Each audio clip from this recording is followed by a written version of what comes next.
Mais restons côté hispanique. Hein. Ah oui, oui. On passe de Catalogne au Pays Basque. Ouais. Donc c'est toi qui nous parles de ce film énigmatique, en tout cas au titre énigmatique, 20 000 espèces d'abeilles. Ouais, film Ibère, donc, qui commence à Bayonne et se poursuit dans la campagne basque, mais côté espagnol.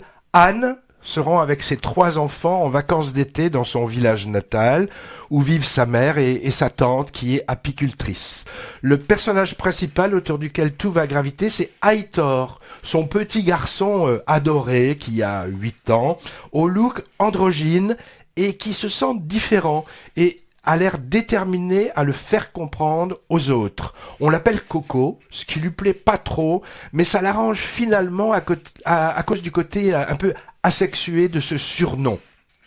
Film, moi que j'ai trouvé délicat, aérien, solaire, ou sourde pourtant des difficultés familiales, dans le couple des parents de Coco, qu'on sent sous tension, entre la mère et la grand-mère aussi, avec des reproches qu'on sent larvés, et également avec l'image du grand-père décédé, sculpteur réputé, dont la fille marche sur les traces artistiques, mais elle découvre petit à petit la face sombre de son père. La recherche d'identité d'un enfant à la puberté et l'adolescence.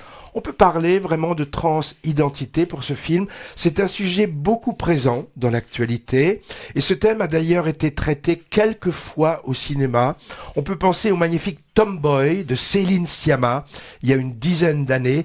Tomboy, c'est une expression anglaise qu'on peut traduire par ce terme un peu idiot de garçon manqué. Il y a également, tout se souvient parfait, de L'Immensità, film italien de 2022 où Penelope Cruz en maman compréhensive d'une jeune fille qui se sent garçon aussi. Hein. Alors 20 000 espèces d'abeilles et dans cette veine, délicat, portant un regard sensible sur le combat d'une enfant voulant échapper à la binarité du genre.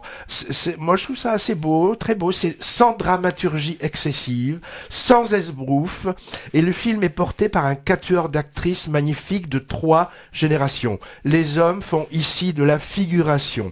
Il a récolté plusieurs Goya, les fameux Césars espagnols, donc distribués le week-end dernier, où il avait été nommé dans pas moins de 15 catégories. La réalisatrice, alors je vais essayer de dire son nom, Estibaliz Urresola Solaguren. Ça, ce serait basque que ça m'étonnerait pas, ça. Hein. C'est le premier long métrage et elle est repartie avec plusieurs trophées, dont celui du scénario.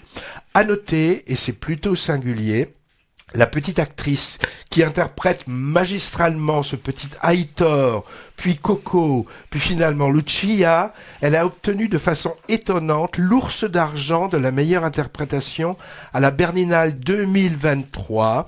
Elle s'appelle Sofia Otero et a 9 ans, donc maintenant elle aura une dizaine d'années, du jamais vu et à vrai dire sans doute discutable de mon point de vue. Ah oui, alors pourquoi ce titre mystérieux au fait ? C'est la grande-tante apicultrice, complice et compréhensive, qui dit, je crois, à un moment à Coco, qu'il existe 20 000 espèces d'abeilles différentes dans le monde. Alors, ça m'a étonné, j'ai vérifié, et vraiment, c'est vrai, mais ça m'a beaucoup étonné. Hein. Tu les as comptés ? Non, j'ai regardé ça dans des documents adéquats. Bon, alors, donc, elle lui dit ça pour évoquer un peu la diversité et la singularité du vivant, et donc la diversité des identités, on va dire, pour rassurer un peu l'enfant sur ses interrogations.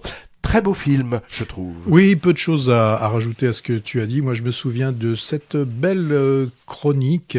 J'aime bien ces films qui se passent pendant les périodes estivales, qui se passent à la campagne, dans les maisons familiales où tout le monde se croise, tout le monde, les gens parlent les uns avec les autres, entre les cousins, les cousines et tout ça.